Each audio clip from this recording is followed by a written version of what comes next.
External mic, check. External microphone, check. Do we have, all right.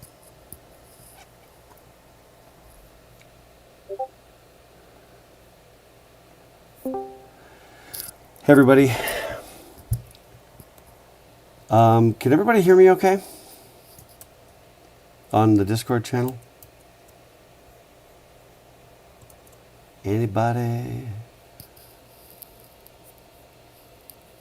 Oh wait, hang on. Oh, okay, there we go. Maybe if I unmute, and everybody hear me okay? Yes, sir. Yeah. Yeah, we can hear you now. All right. Yes. How's everybody doing? I'm feeling like really tired. I think my body wants to hibernate. You know what I mean? Yeah. I think it's been just that kind of a year, and it's like the temperature dropped, and my body's like, I think we need to find a cave and just hunker down. You know, come back in the spring. That's kind of, anybody with me on this idea? I feel like that's maybe the best play. I don't know. So let me see. All right. So we should just, if we can get I fiddled around with my OBS stuff further, and hopefully we're all good now. But let me do just a quick double check on getting audio from you folks.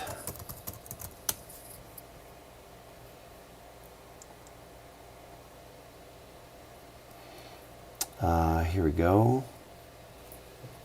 On getting audio from you folks. Can I get somebody to say anything? Just Anything. Anything. There we go. Here we go. On getting audio from you folks. Can I get somebody to say anything? Just Anything. anything. There we go. All right. I got confirmation that your audio is out streaming. And so that's great. And then I just posted the link, for anybody, who comes after or who just needs it. There's our link for today's lecture. And then what I really ought to do to be amazing and spectacular, maybe I shouldn't. Or maybe I can really quick. Which is put it in the schedule. Just put it in the. Is that helping anybody? Having the link to the lecture in the schedule. Is anybody grateful for that, or is that just like a waste of my time? Or both. Anybody drawing any value from that, or should I? I mean, I don't use it. I just come to the Discord. Of course, yeah. The problem is I'm talking to you guys who are schedule wise. It works to be here right now, and the YouTube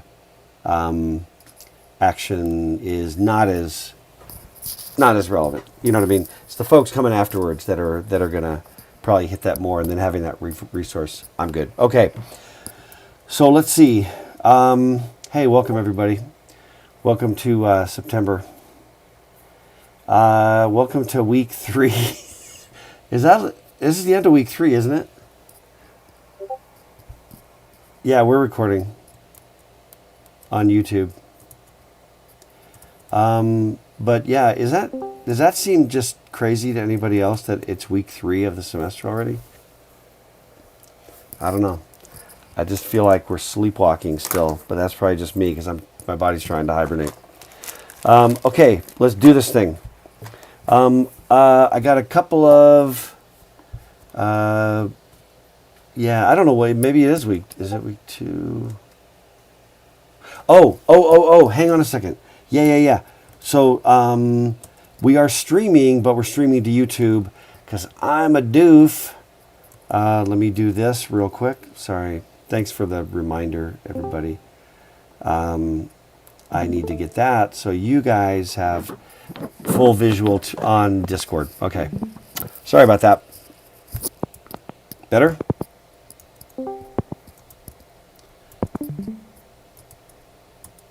All right, because everybody, let me see. I got somebody making poppy sounds. Maybe Hannah? I think you might be making poppy, is that the right word? Little popping, clicking, popping. I don't know, something. Anyway, all right. I got my water. I am, okay. We should all be good now. Sorry for the delay. Okay. Okay. Couple of housekeeping. Number one, I've got hours that I'm going to post for me and the TAs, meaning the hours that I'm going to throw it over here just so you can see it. And so you just get a sense of what we're trying to cover schedule-wise. And I'm going to post these on the syllabus. There's a portion where we've got trying to post the hours. Where are we at here? Okay. All right. So the idea is, the unfortunate part is that these gaps were like fairly well among the TAs. They were sort of universal gaps that everybody was in class. And then for me, the challenge is it comes right before class, like these gaps here. But usually, if you try to just post a question over in the what is it called? Tutoring questions help, right? In that channel. If you just post questions over there in the text channel, we'll try to get to them there, and that's for more specific, kinds of help. And then what we try to do is jump off to DM if we've got to, jump on a voice chat or video chat, share screen or whatever. But feel free to try to just find us here. And then whoever's on duty at that time is just committed to be here in Discord on the channel. Just checking both the general channel and the tutoring dash questions dash help. All right, everybody got that? So if you already know there's times that work best for you, you can kind of make a screenshot on that, or just jot those down. And again, I'm going to post that in the syllabus. Okay. So I will get that posted. Yeah, so class is normally at 1, Chris. No. I'm confused by your question about today's being pre-recorded. So class is normally at 1. It's 1 now. And I'm just shown as being 1 to 4, but my first hour and 15 of that, I'm in lecture mode for the first section. Does that make sense? So, okay. Also, it would be quite a trick if I was dynamically responding to your text questions via a pre-recorded. That would be awesome. Anyway, okay, I still need to, I'm just making a note to myself. I still got to put that in the syllabus, which I will do right after we're done with lecture stuff. And then what we're doing is during my time, it starts at 1. I'm available because I'm in class. Now, Zach is here as well, usually, during class time, and he's not in here right now, but, could be available as well. You know what I mean? Where if you DM Zach during that same kind of class time right now, and then I just kind of make sure that I'm hanging out and available until around 4. All right, and then I usually got to bust out and get ready for 5:30 class. Okay, let me see. So they're going to look for them on the Tutoring Questions Help channel during those times. Okay, I want to talk about a couple of other things. And by the way, hit me with if you have any questions as we're going on. Either if you want to just break in on audio or just drop a chat in the chat channel, it's good.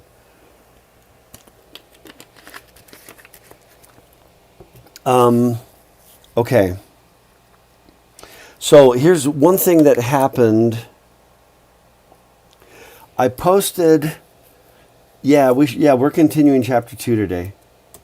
In fact, I gotta get my lecture slides out there. Where are we at? Chapter 2, Fantastic Goodness.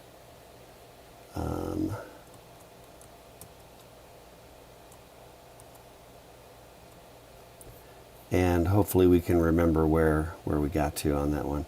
Oh, I think I know where we got. We got to like, we were kind of getting into the sine magnitude and the other notations, stuff like that. Okay, a couple more housekeeping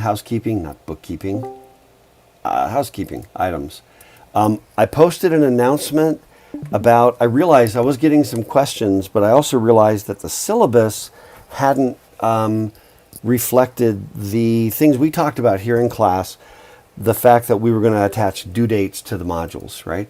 And that what we were going to do, if you recall, is we were going to, as soon as we finished the lecture for a particular module thing, then we would set up a due date for a week later. And the reason we did that, I mean, you still have till the end of the semester, right? The reason we did that was so that Canvas wouldn't just like delude you for the entire semester going 0 out of 0, you're getting an A, or however it does what it does. So now it's going to be, 0 out of 18 for the first module exam. You're in trouble, so that Canvas would more readily remind you. But I realized that I had not clarified in the syllabus. So I added that. I put that text in an announcement that I posted for everybody. So you should see there. David, I do not understand your question about is there a writing assignment? I don't know what that is, what that means. So if you could clarify better, either bust through on voice or just clarify on the written part. I do want to say a couple other things about the module exam stuff. So I did make a change to Module 1. The majority of you have not taken Module 1, so it doesn't affect, well, it really shouldn't affect anybody. If you've already taken the Module 1 exam, it's already still good. Your score is your score. But all we did was, there's one question in there where it talks about the black boxes, the Turing's black box. And it was just turning into a royal pain with having to email me or whatever. So what we did, so David, that had to have been the 305G lecture, was all the writing advice. That was for 305G. But it's still good. It's still good stuff. Actually, I mean, seriously, I think it's really, really good writing stuff. And it actually will help you with the essay questions, which I want to talk about. But so what I did was I took that one question on the module exam and moved it into a supplemental question. It's meant to be as a supplemental question. It's not meant to be, there's no proctorio, it's kind of open book. It's sort of like just noodle through and make sure you do a good job, draw the picture, and submit it as part of that homework. We then grade that and then add that grade into your exam. Okay. The problem was trying to do pictures with proctorio, and what are you going to do? Hold it up to the camera? I don't know. So that was a way of kind of escaping that. If you already took the Module 1 exam with that old system, you're just fine. It just kind of, grandfathers you in. If you take it now, it's going to have a last question. What used to be question 5 is now at the bottom, and it tells you there's a supplemental exam question, and that when you're done with proctorio and you're out of that, pop over, do it. And I really am fine with that being open book, just noodle through and do it. So it's not meant to be as hardcore an exam kind of a thing. It's more like, you can only even think of it like a supplemental exercise, okay? So it shouldn't mess with anybody's scores, okay? But if you have any problems, no, the exams are not open book.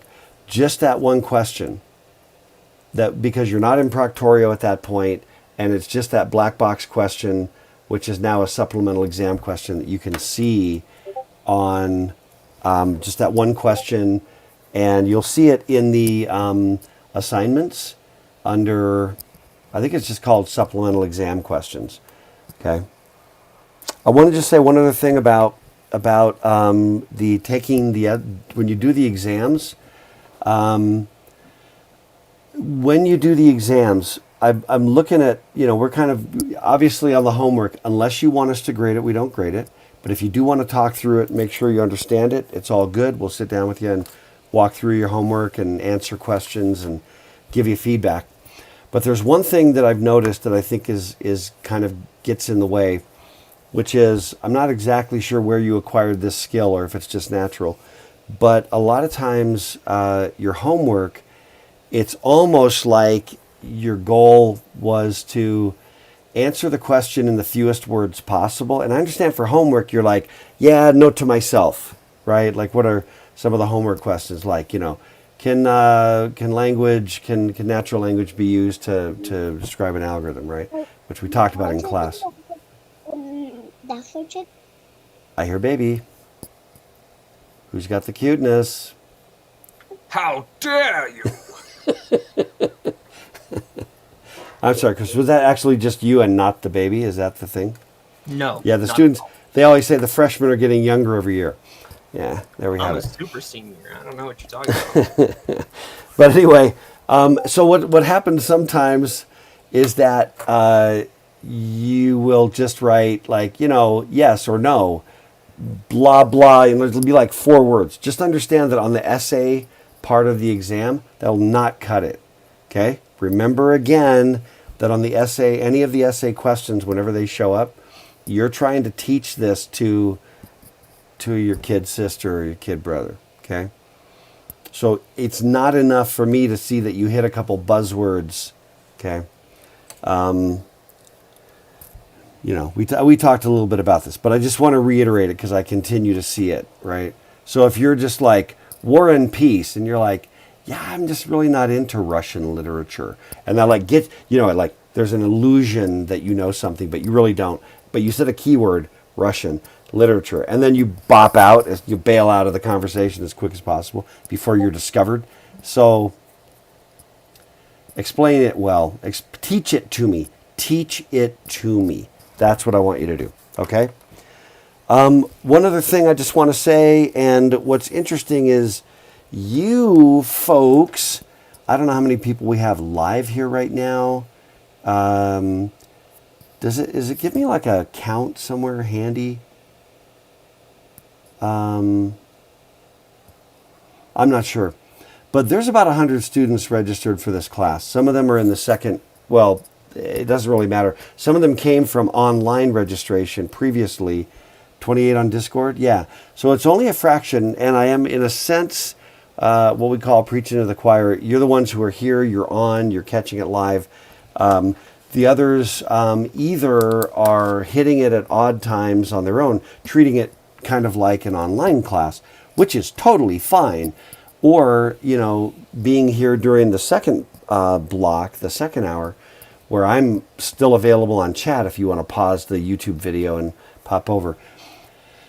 But my biggest fear is that for everybody, for the 72 or however many 70 plus students that are not in the live part right here, you have to be self-managing on that because there's not a system that's going to make you do all the things, okay?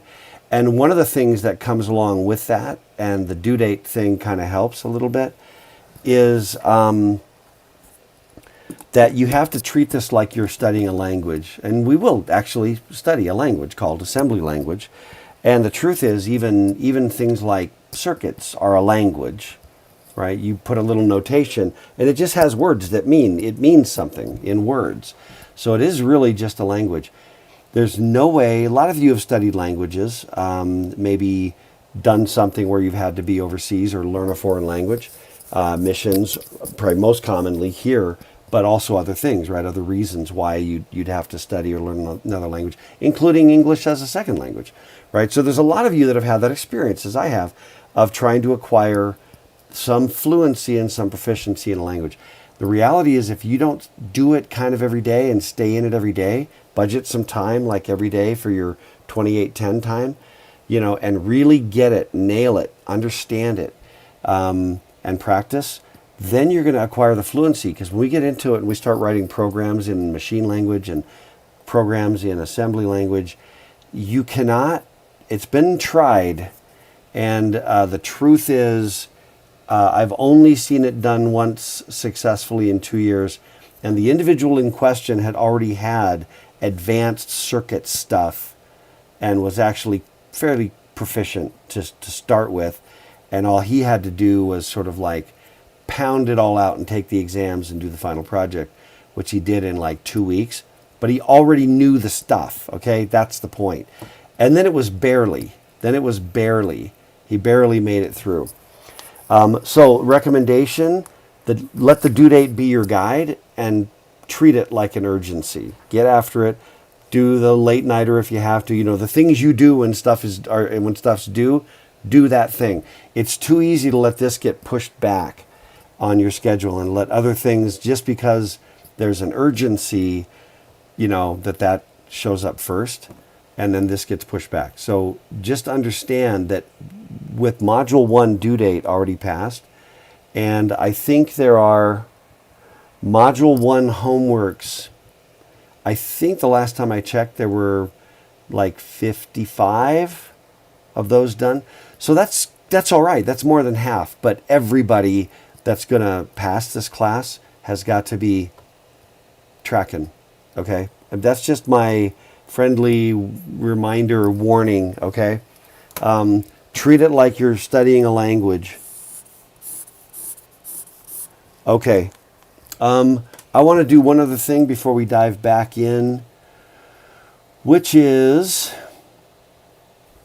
the fish story. The fish story shows up in the module exam, and I don't even remember if it was in the homework. I don't remember. I could look. But I want to talk about the fish story for a second, and like what in the heck. I don't think it was in the homework. What's that? I don't think it was in the homework. Yeah, I don't know that it was either. Yeah. That was not me trying to be tricky. That was just, I don't know what that was. Oversight? I'm not really sure. Okay, there is the story that you may recognize. Let me blow that up just a little bit. I want to talk about it for just a second and take a couple minutes. I believe that this is formative and influential in terms of overall career. And for those of you, there's a few of you that are already in like 305G, and so, we've been through this over there. Plus a lot more about, I signed it as reading. Some people, I think, just like blew that part off. And others were like, blah, blah, fish story. And didn't really understand like why I would assign it. Let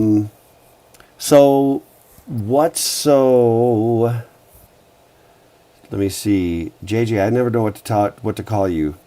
Mr. Slierner.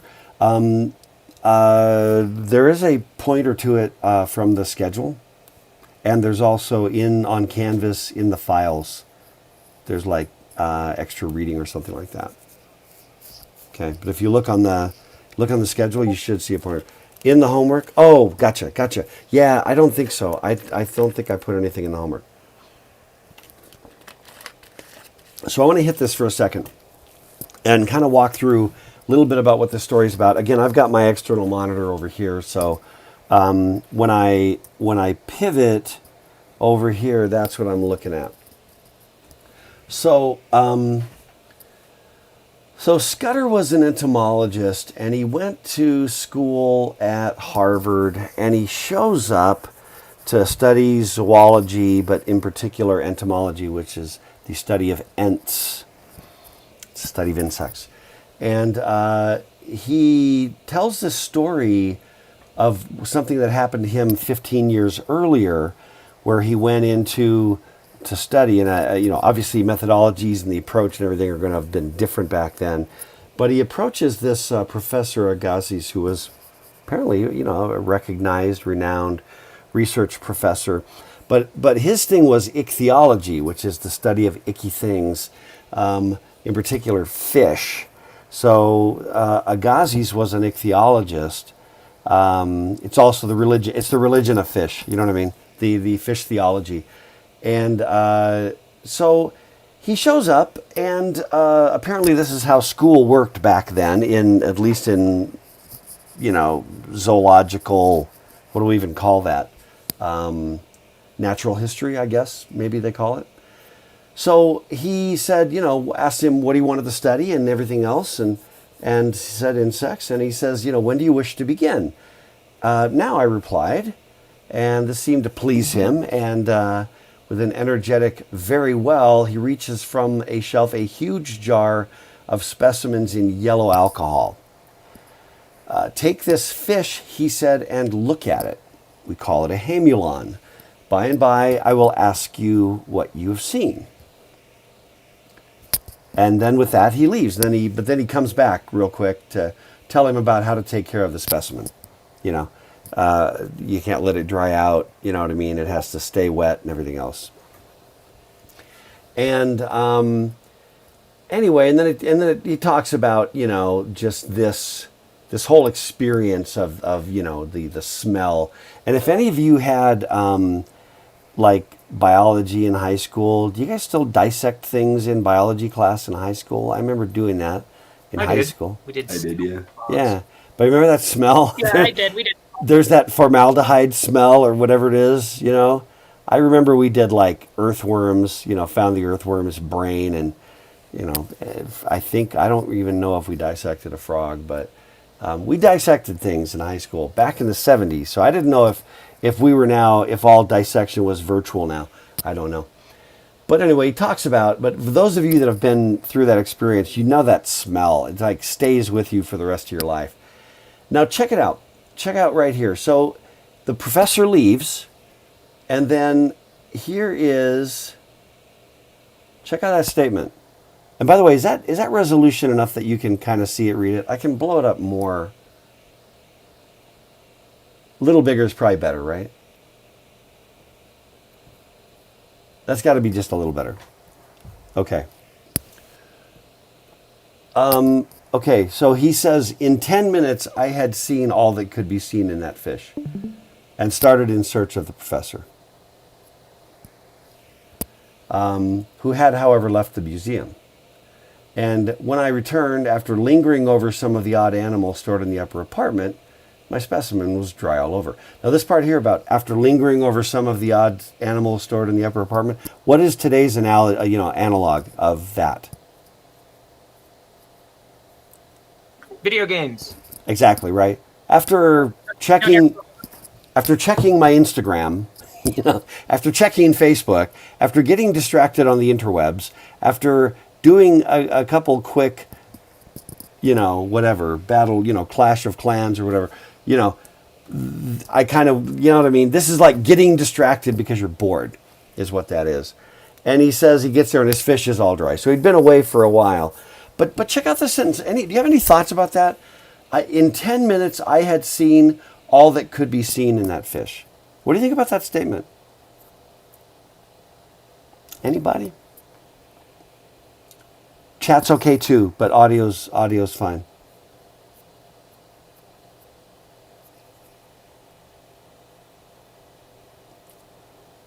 I'm waiting. I'm patiently waiting.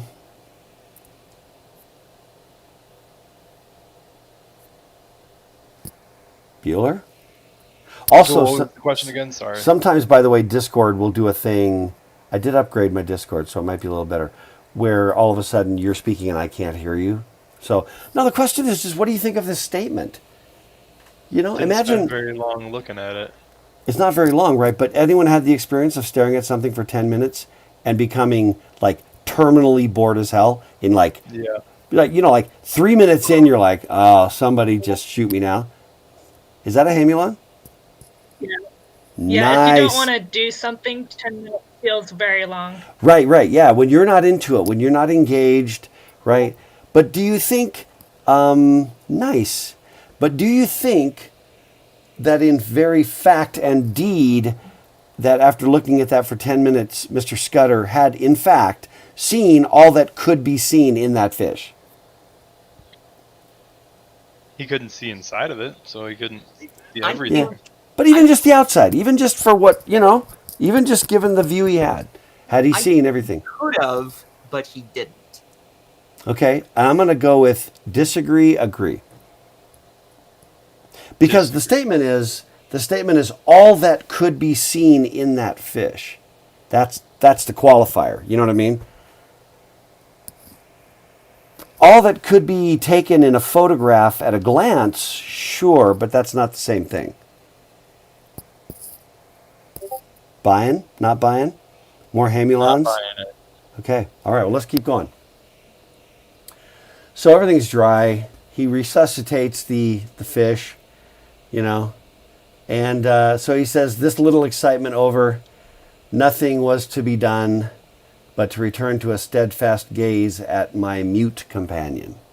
Which, thank you so much for the pictures of the hamulons. Half an hour passed, an hour, another hour. The fish began to look loathsome. Anyone ever had this experience with like a chunk of code that you cannot get to work? Or whatever, right? Whatever it happens to be. I turned it over and around, looked it in the face, ghastly. From behind, beneath, above, sideways, at 3/4 view, just as ghastly.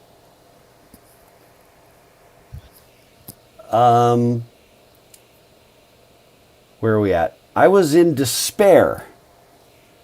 At an early hour, I concluded that lunch was necessary. So, with infinite relief, the fish was carefully replaced in the jar. For an hour, I was free. On my return, I learned that Professor Agassiz had been at the museum, but had gone and would not return for several hours. Huh.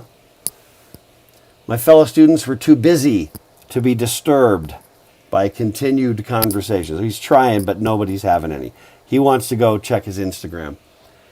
Slowly, I drew forth that hideous fish, and with a feeling of desperation, again looked at it. And then he says that instruments of all kinds were interdicted, meaning verboten.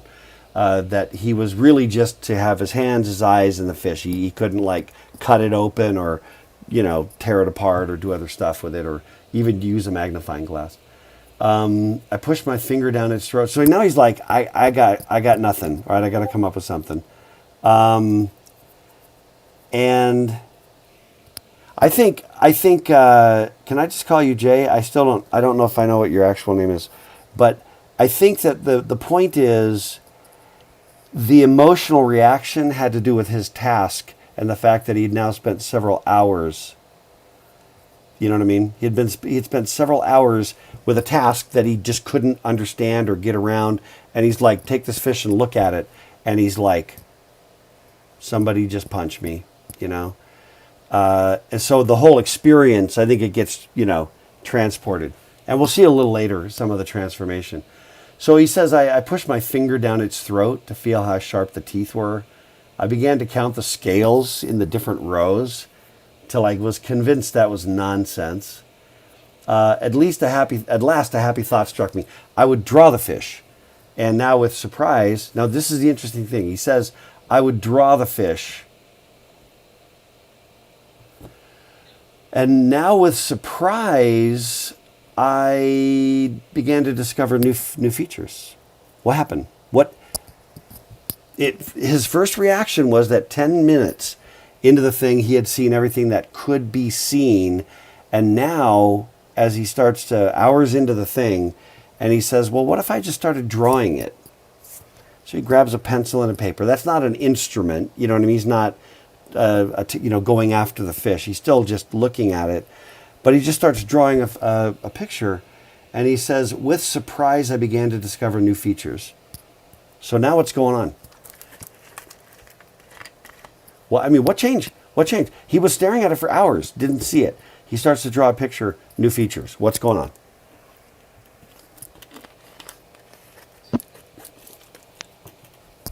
He's looking into it more analytically rather than just like looking at it. He's doing something with it. Right, yeah. For starters, there's like a purpose, which engages a different part of the brain, for one thing, you know?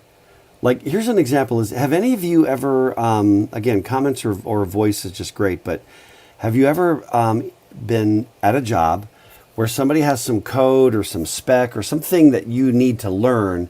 I'm putting learn in quotes because sometimes people don't understand how people learn. And then they'll just say, hey, Jane, welcome to the company. Here's the code base you're going to be maintaining.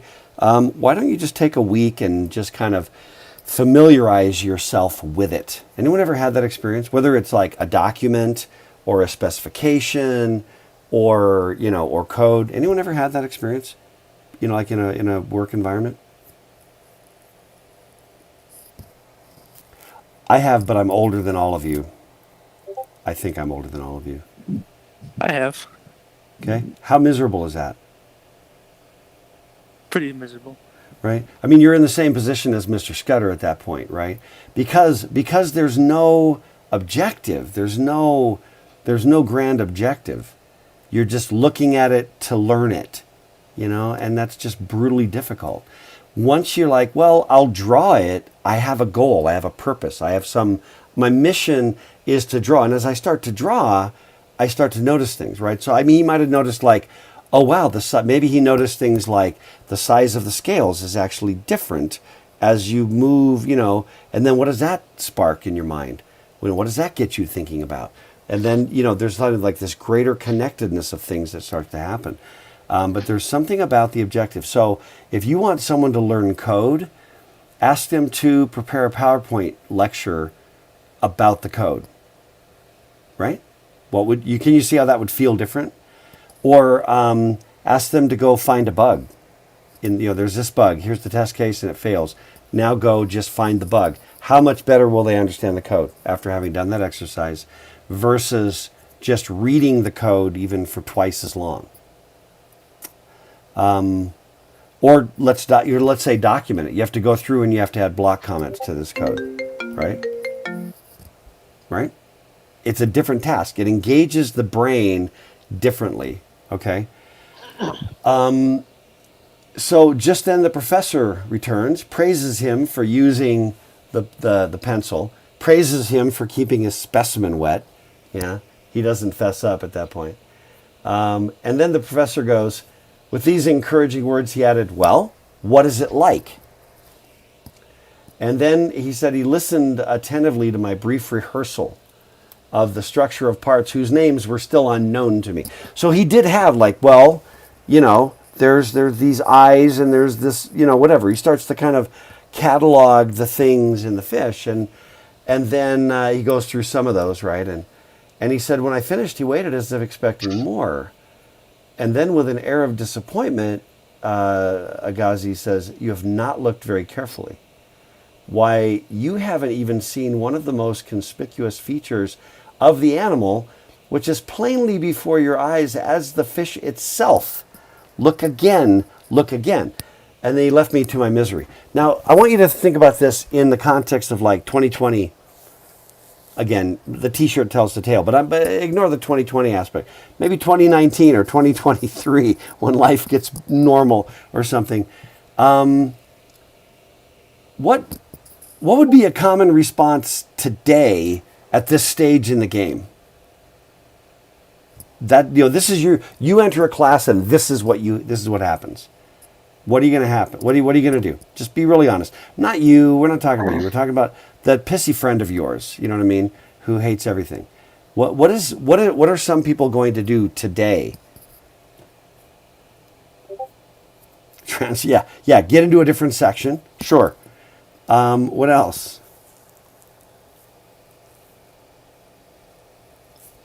What could you imagine happening? Pushing forward, sure, until you break through. Yeah, that's what I would hope. Now, this is also, there are situations where, the deck is stacked against you by, a dysfunctional professor. That really does, yeah, you'd trash the professor on Rate My Professors, right?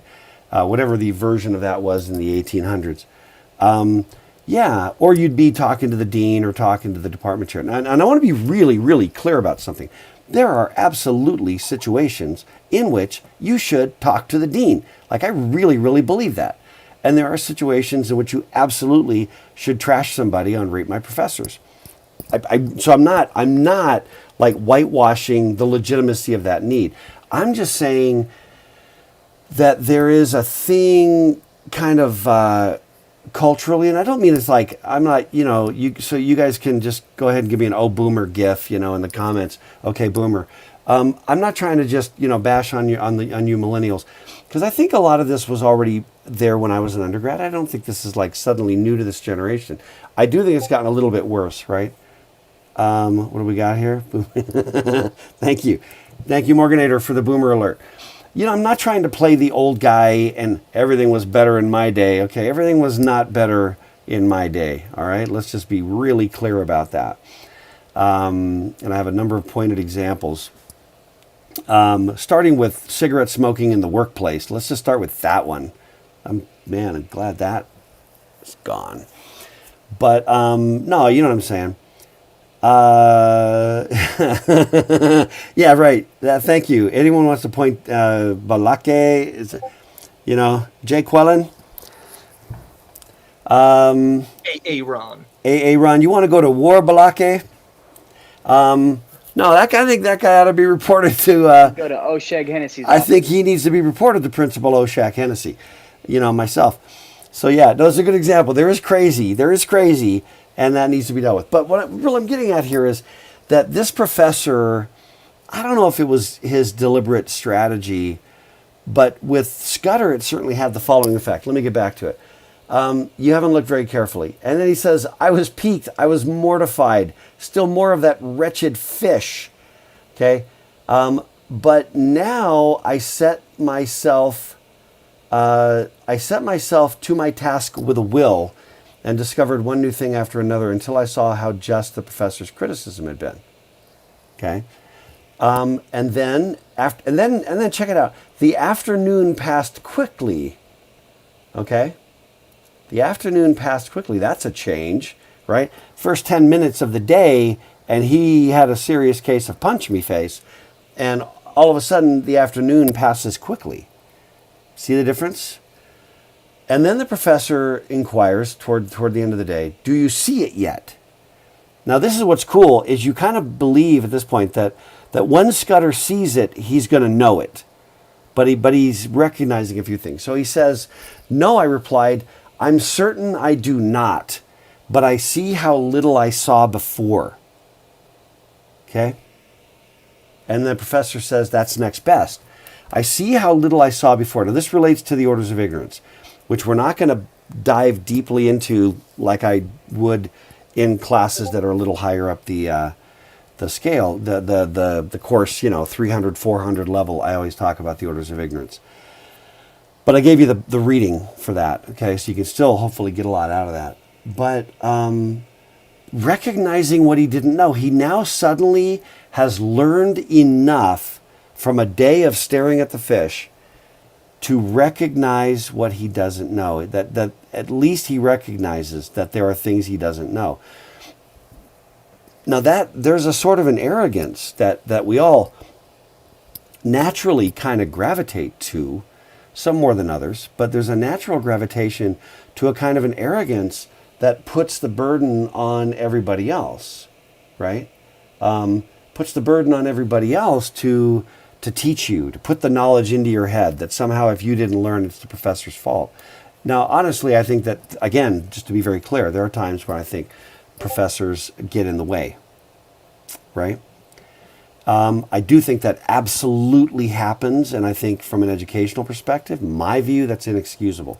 If that's who you are, you shouldn't be in education, my opinion, okay?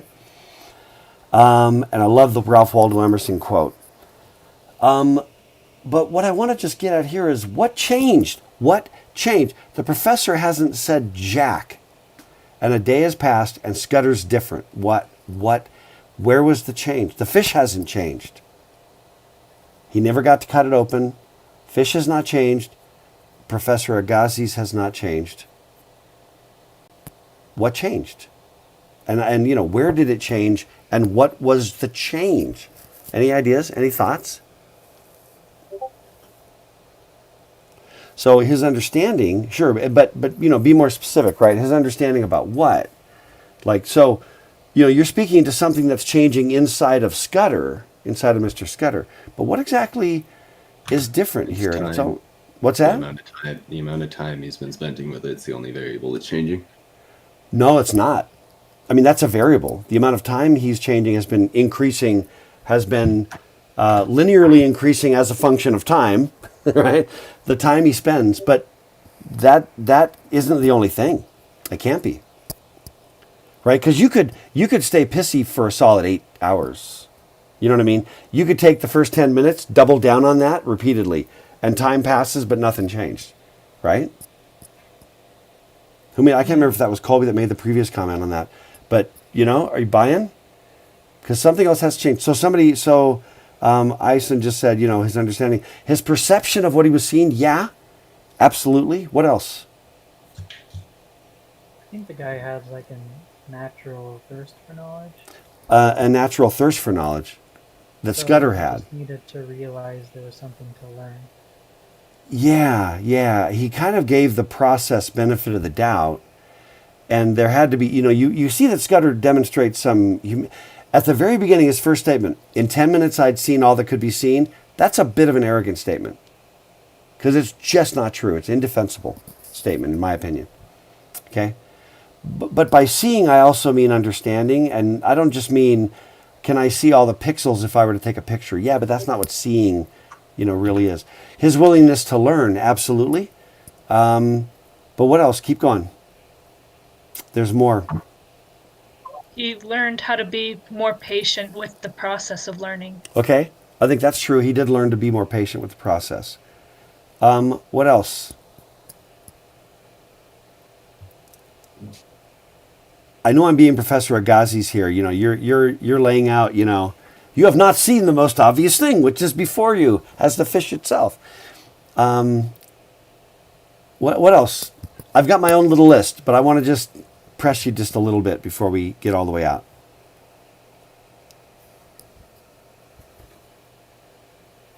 About what changed. And everything you said, I think, the is... fact that he correct. wasn't willing to give up and he wanted to continue learning what it is. Okay, yeah. Oh, we got music? No, he wasn't going to give up. He wanted to continue learning. Where, by the end of the day, where was the in the mind of Scudder, when the day started, where was the accountability for his learning? And when the day ended, where was the accountability for his learning? Now has something to look for after the professor said he has nothing to find. Or he hasn't found it yet. So Yeah. He has something to look for. He has a quest. He Whatever it is. has... That's right. He fully understands that there's something he doesn't know, and he's humble enough to go, I got to find out what that thing is. He has a goal. He has a quest. But the other thing, that the accountability... So sometimes in this generation of Teletubbies, I'm talking about you millennials. Go ahead and give me another boomer meme. Those are great. Do you mean like doing things on your own without having someone watch you? Or that's part of it. I think that's absolutely part of it. Okay. But I mean more from kind of an emotional perspective, right? Like here's an example. In software, for those of you that persist and stay in the major, or a major like this, where you're going to spend the rest of your career kind of building stuff, right? You know, doing engineering kinds of work where you build things. But let's just say software. Do you understand, most of you don't yet, just because you're new in the gig, how often the documentation is going to be wrong? You know what I mean? You get this doc, you know, and that's why we have to go to Stack Overflow and stuff to just go, how's the API, how's that one call work in Python? Oh, it depends on which version of which rev of the one, or the documentation is just flat out wrong. I have seen so much of that in my career, right? What do you do when the documentation is wrong? and you're a professional. You're being paid to build software. Well, Well, you have to correct your mistake. You don't want to leave it wrong. Sure, but it's not even your mistake. Well, it's your mistake, but it's not your fault really because the documentation was wrong. You did it like the documentation said you were supposed to, and it doesn't work. So you didn't even really your mistake was trusting the doc. But it doesn't work now, and it wasn't your fault. What do? And you're dead in the water. There's nothing else you can do, until So there's you a can't new go rev back of the to software. person that made the mistake. What's that? You can go back to the person that made the mistake and talk with them about it. If you have access to them, absolutely, which you don't always, right? Sometimes it's like tech support or it's just like a thing. Sometimes you're in the same company and you can drop over to that person, right? And be just like, hey, Bev, this API doesn't seem to work the way it's documented. And then, you know what I mean? And then she can be like, oh, shoot, yeah, that's wrong. Let me fix it. And that's right. But you're still taking initiative. What about when that's not available to you? Bev is not available. Or you know what I mean? The code did not come from the next team over. What do you do? What would you suggest that we do?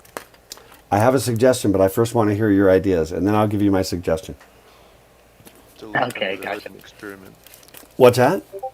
To look under the hood and experiment. I think that's really at the heart of it, to look under the hood to the extent you can and experiment, right? In other words, if you handed me an API, just an interface to something, and you said, this thing is some kind of a math function, puzzle time, Chuck, what does it do? We need you to document it. Like, what does it do? And you just go, math. Okay, could I document it? Yeah, it's going to be tedious. It's going to be painful probably, right? But I'm like, okay, I got to start asking myself questions. What kind of math? What kinds of math things would I normally expect? Do I have access to the code itself? Can I look in there? Is it open source? In other words, you start experimenting. And a lot of times what's really impressive, I'll tell you what you cannot do. Let's start with that. You cannot just go, into your boss's office and just go, yeah, so the documentation's not accurate. And if your boss is experienced, you know what I mean, in the software industry, you're going to go in and go, yeah, the documentation doesn't, you're going to be like, you look like you need a diaper change, whatever, and she's just going to start laughing or chuckle, you know what I mean? Try, hopefully not be unkind, but it's going to be like, well, yeah, that's never happened before in the history of this industry. And I'm just saying the documentation is pretty much always at least a little wrong, and you're going to butt into it. Well, the bottom line is you figure it out. You treat it like a puzzle. You treat it like you're some kind of archaeologist. You're Indiana Jones of software. And you've just got to figure out what the real thing is. And that means you've got to ask a bazillion questions, research, poke around. Maybe somebody on Stack Overflow can help you, maybe not. But it turns out you can sort of start to experiment and be like, well, if it was this, then I should be able to do this one thing. You try it, that doesn't even work. Okay, that doesn't work, so that can't have been that approach. They must have taken this approach. And then you try another test just to see if that's true. And you're like, yes, that's how it works, right? For example, you're going to get into a part with the LC3. So I'm going to bring this back to content. You're going to get back to the LC3, and there's a point where you're going to want to have a user type in information, and then press enter. And some of you are going to ask me or the TAs, what is returned when you press enter? What's value should I be looking for?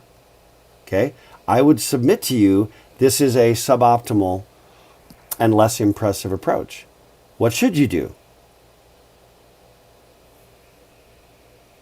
In line with what we're talking about. Cry. You can cry if you want to, but that may or may not be helpful. What else would you do? Shout, let it all out. These are the things I can do. No, you can't do without. That's the problem. So You got that's the not, reference, yes, thank you. yeah. If I was over on my drum kit, I could give you some of it right there. I I'm actually interested in hearing that one time. I'll do my best. We'll see what I can pull off. Okay.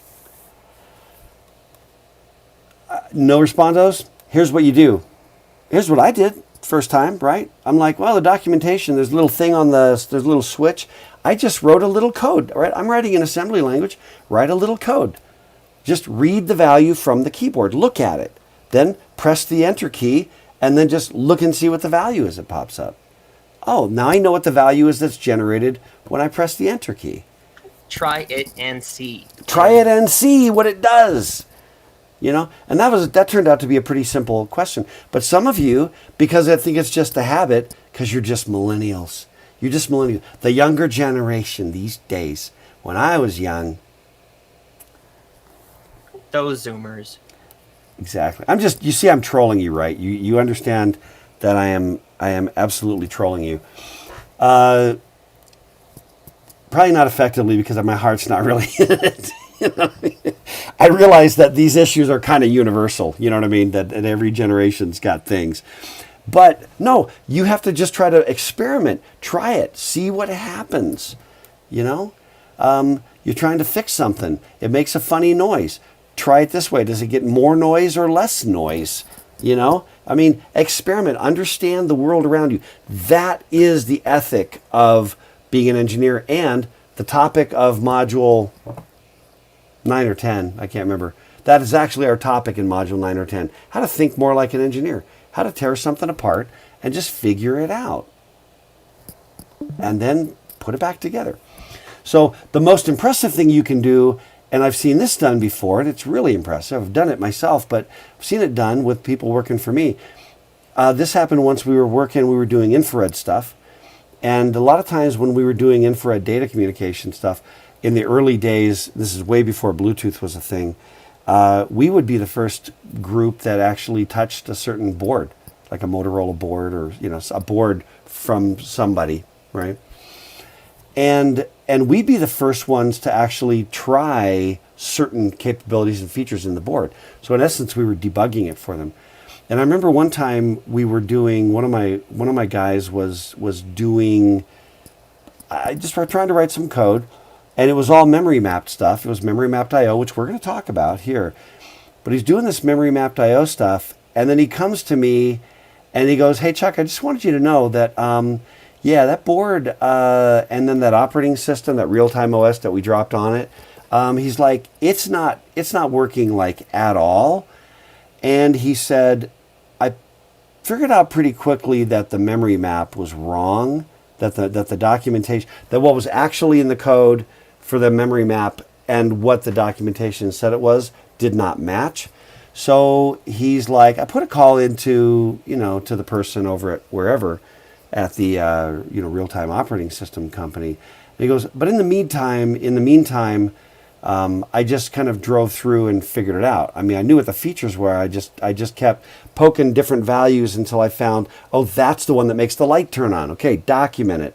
And he's like, I created my own, reverse engineered the memory map, and then dropped my own repaired memory map onto the hardware.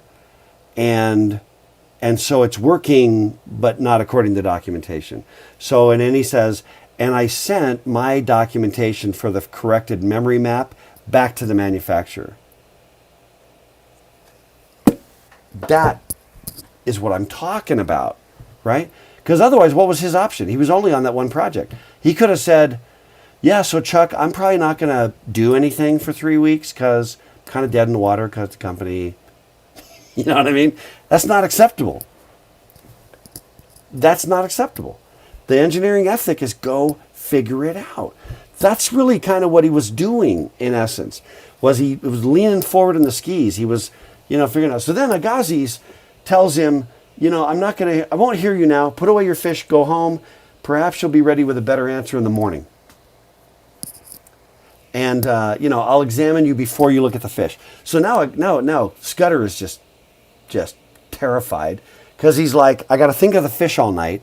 And I can't even look at the fish in the morning before he asks me the question. He just wants me to noodle. He's trying to get him to synthesize what he's already seen and reflect deeper and just try different ways. anyway, and he says that he had a bad memory, so he felt like all that. But by the morning, he shows up and he says, is it maybe this? And the professor is really excited, and then he says, he kind of probably figured, okay, now I'm going to be released, and he says, and then the professor lectures. Then the professor teaches him because he's ready to be taught now. He's not trying to jam stuff down his throat until Scudder is like ready to receive it. That's the other part. And then he says, where is it? Oh, I ventured to ask what I should do next. Oh, look at your fish, he said, and left me again to my own devices. And then he says, in a little more than an hour, he returned, and we're down here, and heard my new catalog. 1 hour later, there was so much more he had to look. He understood. He was building a framework that allowed him to ask questions. Okay? He was embracing ignorance, which is something that we talk about in the Orders of Ignorance. And then he says, that is good, he repeated, but that is not all. Go on. And so for 3 days, he's with that one fish for 3 days. And he just keeps saying, look. And then he says this was the best entomological lesson I ever had. Now, referring to insects, right? His study, it was the best lesson on entomology that Scudder had ever received. A lesson whose influence has extended to the details of every subsequent study. A legacy the professor had left to me as he's left it to so many others, of inestimable value, which we could not buy, with which we cannot part. And then later on, he tells a story about how they were drawing pictures on the whiteboard, and there were a bunch of fish doing various things, and Agassiz rolls in and just looks at it, and he goes, "Hamulons, Mr. Scudder drew them." So, which is kind of funny. Anyway, on the 4th day, he gets a second fish from the same group. And now the question is the differences and the similarities. And the next one to the whole family. At the end of 8 months,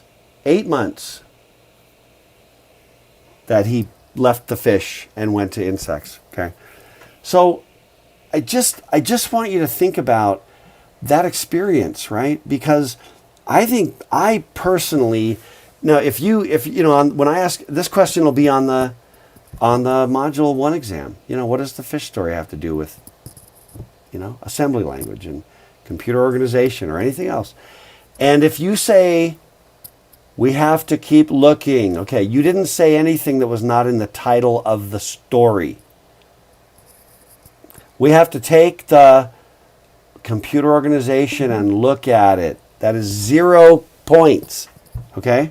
There's 0 insight in that statement. If you can divine it from the title of the article, that's not it. But I will tell you that for me, and you can get different things out of it, like, we talked about earlier, it's not simply a function of time. It's not even a function of endurance. You can endure and never learn. You ever known somebody who has come through all these experiences, and when you they pop out the other side, and you're like, they didn't actually learn a damn thing. And you're like, how do you come through that? But that happens sometimes. You really didn't learn anything, did you? You suffered, yes. So suffering is my philosophy of Dr. K's philosophy of life. Suffering is mandatory.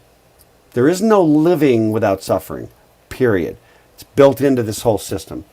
Suffering is mandatory, learning is optional. And the only thing that impacts the learning is the agentive component of being human. Okay? We are agents. We have an agentive component, meaning that we act. We have to act, which means we have choice, which means we have to choose. If we choose to learn, and that philosophy of learning is omnipresent as part of our life ethic, we will learn all the time. Now, this relates to something quite important, and you may have heard students say, "I didn't learn anything in that class." Okay, you understand that now that the teacher may have sucked, the class may have sucked, but if you literally went through a class and didn't and literally didn't learn anything, that is not an insult on anybody but yourself. Because the truth is that even with a horrible experience, I have had a lot. I was in college a long time. After I finished my undergrad, I had 17 graduate courses in computer science. Okay, and let's just say they weren't all award winners. There was one where the teacher was so bad, so horribly bad. This happened a couple of different times, that me and a couple of students would get together at some other time. We'd go to class just to make sure something, didn't happen. And then we would get together ourselves and teach ourselves all the material, kind of like out of the book. Now, was that inexcusable for the teacher? Yeah, sure. But that's not the question. The question is, have I ever been through any class or frankly any experience, and failed to learn something from it? And the answer is, for the most part, the answer is no. I haven't. I don't live my life that way. But to the extent that I have, that's on me. If I go through something and literally don't learn anything, that is only about me. Because you can learn from great, you can learn from bad. I think there's things that are better. I'd rather learn from a great teacher than from a crappy one. Right? I'd rather learn great material than lousy material.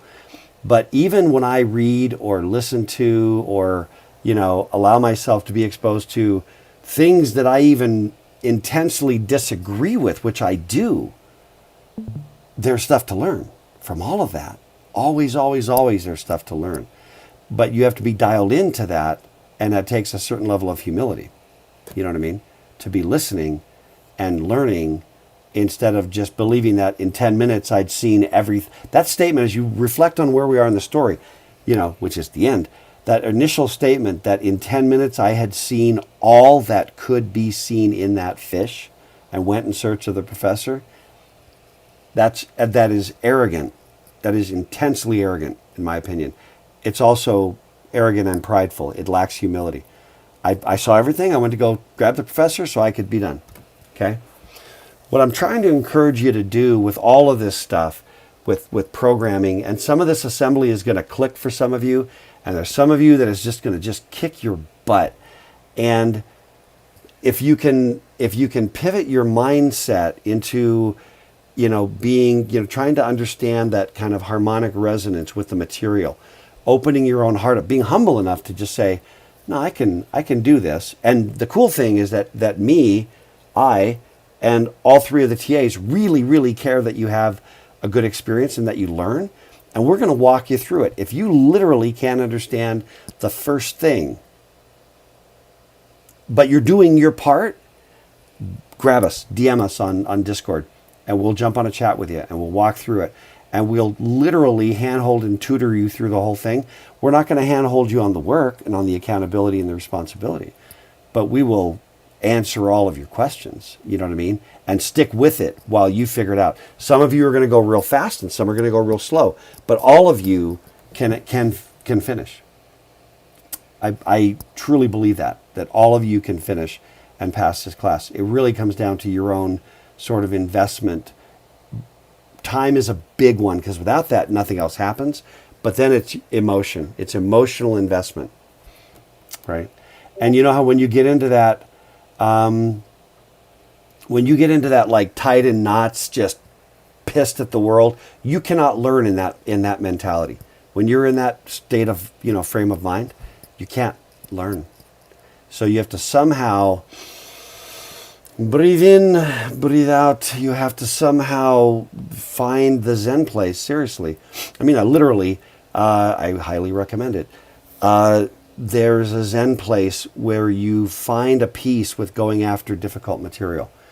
And to me, this story of Mr. Scudder, I bumped across that. I don't even know how old I was, 18 or something when I first bumped into that story. Now I'm ancient as dirt. and it impacted me. It really changed the way that I thought about and approached learning.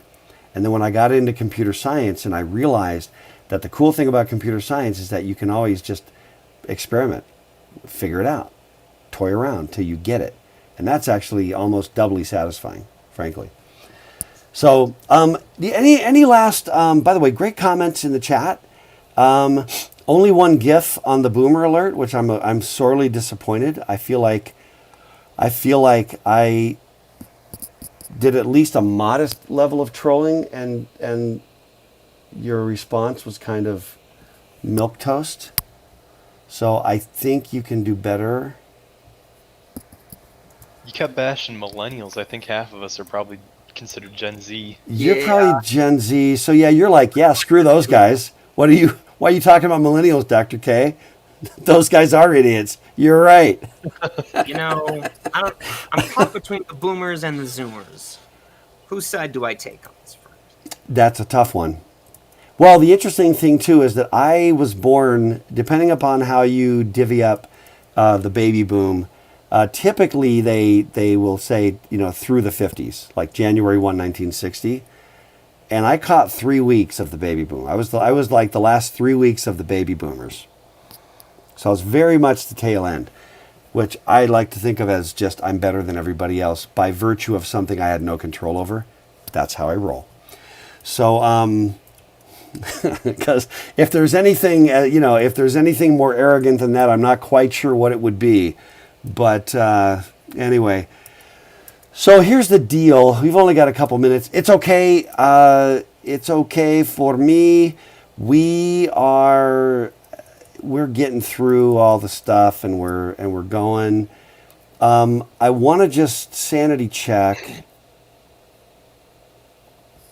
where we are.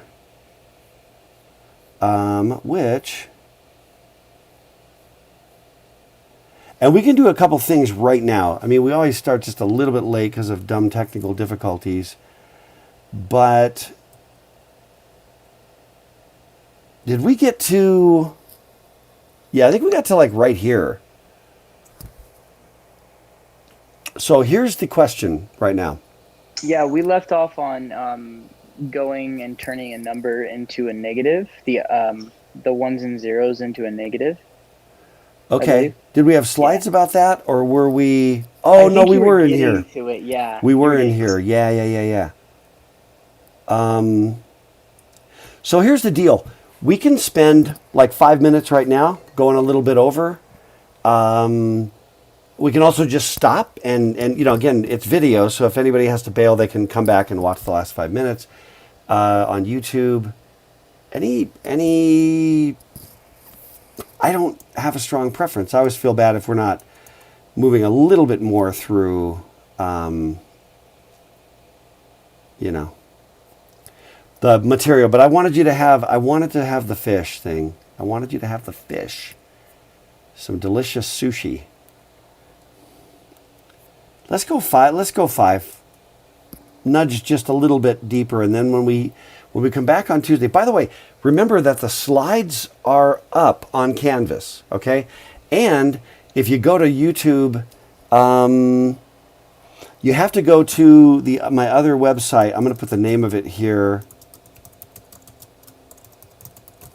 That website, that YouTube site, and you can actually, if you're really like itchy and chomping at the bit, you can go to grab my lectures on this material from last spring prior to spring break. Quick question, Dr. K. Yeah. So would you say that we should focus on the book and the slides for the exams, or should we just focus on the slides? Because I have a teacher that he has only focusing, I think someone is in the class. Yeah, Michael Calcamugio. If I butchered that name, You butchered it badly, yeah. He's in the But same go class ahead. as me. He, our teacher said that we only focus on the slides. So I'm just wondering with you, do you want us to just focus on the slides, or do you want us to focus on the book, or both? So I would say prioritize to the slides because you're getting my sense of what the path through the book is that's right. most, you know what I mean? Okay. What I'm Yeah. thinking is sticking out. But I think the book is really not bad. There's a few spots that I think are not great, but I think that for the most part, I think the book is fine and can help you. You know what I mean? To focus a little Yeah. bit there.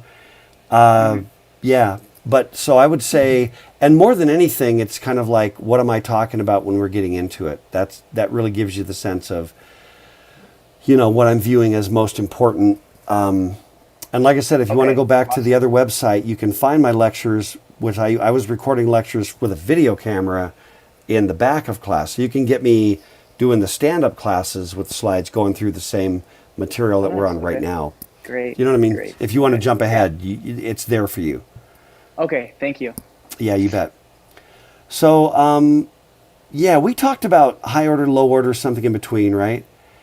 And did we talk? I don't think we talked about how high order bits are on the left and low order bits are on the right, and why we use that terminology. I don't think we talked about this. But whether we did or not, what do you think? Why would that be a thing? Why would we use that notation of high order on the left, low order on the right? And we talked a little bit about like reading left to right or reading right to left, right? Yeah, the right to left in terms of determining like order of magnitude is how we do like normal Arabic numerals. The 1 in 10 is to the left of the 0. But I couldn't say why we order all number systems like that in the West. Yeah. Well, it's a similar idea, right? I mean, the low order bit, the lowest order bit is worth the least. That guy's worth 1 if it's on. But, you go left 10 spots or 11 spots, and that one's worth 1,000 if it's on. Right? Same thing with, with our number systems, right? If I gave you, like, here's your paycheck. It's, whatever. I say, here's your paycheck. It's $100,000 a year. That's your salary. You can increment any one of those digits by 1. Which one would you increment?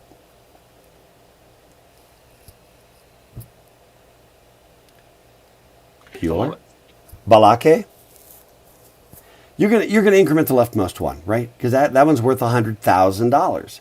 So now you can make $200,000. You don't want to make $101,000. I mean, sorry, $100,001, right? The further left it's worth more. That's why we call that high order, and that's why the other ones are the low order. And it's the cleanest way to consider it high order and low order, okay? To use that terminology. So again, right, the leftmost bit out of 8 bits is worth 2 to the 7th. That guy's worth 128. All over on the far end on the right, that one's only worth 1. Cool? That's a little interlude about terminology, okay? And what I'm going to do, we'll wrap up with Sine Magnitude. In Sine Magnitude notation, the high order bit is the sign. If it's 0, it's positive. If it's 1, it's negative. And everything else is just magnitude, like unsigned. So the first bit is sine. The remaining 7 just give you a magnitude. Okay? Everybody cool with that?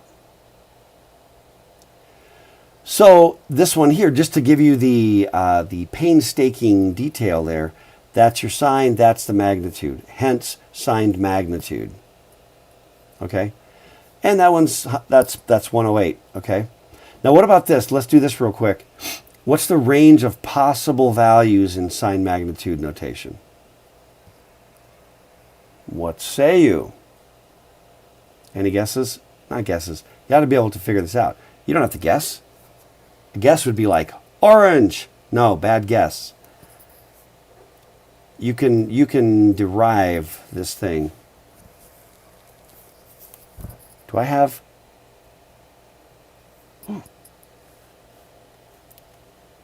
Range of possible values. What's the smallest value?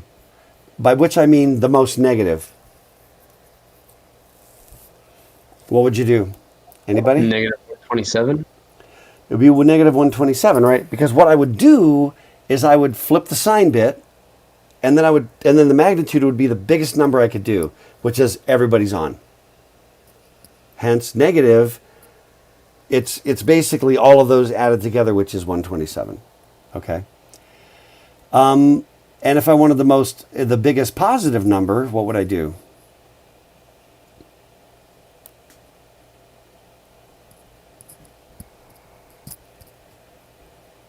Positive 127. Yeah, exactly. I just take that sign bit and make it a positive. But leave the magnitude as big as it can be. That's my range, okay? So if I look at it this way, right? If we look at it as an unsigned, it's like all zeros to all one. That's the intuition, right? But that gets us from 0 to 1 to negative 127. You're like, that doesn't even make sense, really. To think of it that way doesn't make sense because you're thinking of it like unsigned. But if I think of it this way, those are my positive values, right? Because the sign bit doesn't change. But you go from everybody's off to everybody's on in the magnitude, right? And similarly, I got from negative 0 to negative 127, same thing. And yes, you do have negative 0. Thank you, Sine Magnitude. Okay, and that's our range, negative 127 to positive 127.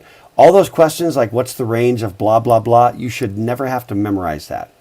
If you know what range means and you understand how the notation works, you just look at it and kind of figure it out.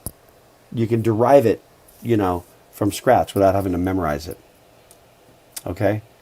And let's stop here because we got the overtime thing going. And we bust into some other things now with other notations. One's complement, two's complement. Okay? So we did touch some content. We're done with the philosophical stuff. We did have a little bit of housekeeping. And I got to go talk to Principal Oshak Hennessy. So I gotta break it loose to go do that. And Go to Oshak Hennessy's office. I got to go to Oshak Hennessy's office, yeah. So anyway, and I got to go on a DM with Jay Quellen, so we're gonna I got some stuff to get to. Anyway, it's been good. I hope the fish story was good, meaningful, valuable, hopefully. It was excellent. Thank you for sharing. And then as for the content, we'll get to it, and believe it or not, we'll get through everything, and we'll be all right. Okay, everybody. I will see everybody on Tuesday. Have a great and safe weekend, and get caught up on Module 1. Get caught up on Module 1. Be done with it. Everybody. Thank you. Okay. All right. Thank you. Okay. See ya. Take it easy.